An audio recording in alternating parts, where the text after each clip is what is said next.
இந்த பஸ்காவிலே இந்த ரத்தம் சிந்தப்படுகிறதுலே அன்றைக்கு விடுதலை இருந்தது.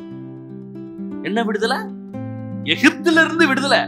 மோசமானவங்க, அதாவது நீங்க ஒரு இடத்துல வேலை பார்க்குறீங்க, சில நேரங்கள்ல இந்த வேலை பார்க்குற இடத்துல வந்து அவன் சம்பளத்துக்கு தான் அவங்க கிட்ட வேலை பார்க்குறோம். நம்ம கரெக்டா சம்பளத்துக்கு தான் வேலை பார்க்குறோம். ஆனா அவன் அடிமை மாதிரி நடத்துறான். அவன் போறியா இல்லையா, வர்றியா இல்லையா, என்ன நினைச்சிட்டு இருக்கிறான். சில நேரத்துல அவனுக்கு வந்து தவறா புரிய மாட்டேங்குது எப்படி நடத்தணும். மனுஷன் தானே, நான் என்ன நாயா இல்ல பூனியா?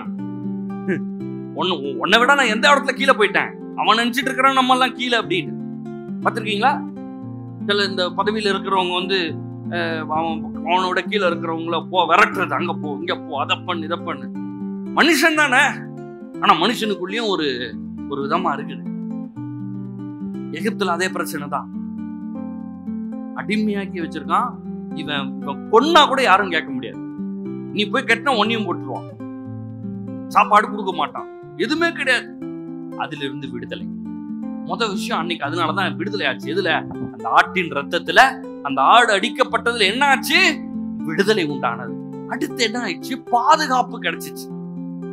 அன்னைக்கு ஆக்சுவலா அந்த ரத்தத்தை ஏன் போட்டாங்கன்னா, வாசக்கால்ல நிலக்கால்ல அந்த ரத்தம் இல்லைன்னா அந்த வீட்டுல பிள்ளை சங்காரம் ஆகிவிடும்.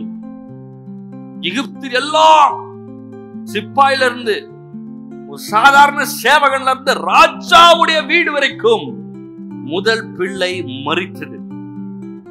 ஆனா இஸ்ரவேல் வீட்டுல ஆடு மரித்தது, வீட்டுக்குள்ள யாரும் மரிக்கல.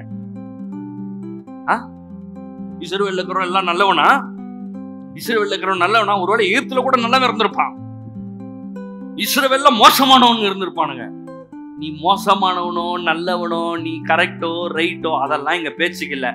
வாசல்ல ரத்தம் இருக்கா, நிலக்கால்ல ரத்தம் இருக்கா, அதுக்குள்ள நீ இருக்கியா, அவ்வளவுதான். இங்க வேற பேச்சே கிடையாது. நீங்க ஹைட்டா இருங்க, வெயிட்டா இருங்க, நீங்க கரெக்டா இருங்க, ராங்கா இருங்க, நீங்க தப்பா பேசுறது கரெக்டா பேசுறது, அதெல்லாம் இங்க கேட்கவே இல்ல.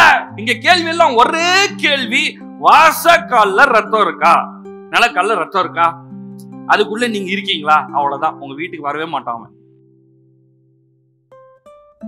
இன்றைக்கு நீங்க யாரா வேணா இருங்க, பஸ்காவாகிய இயேசு கிறிஸ்துவை ஏற்றுக்கொண்டிருக்கிறீர்களா?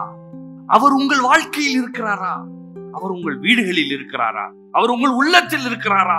பஸ்காவாகிய இயேசு கிறிஸ்து உங்களுக்காகவே மரித்திருக்கிறார் என்பதை விசுவாசிக்கிறீர்களா?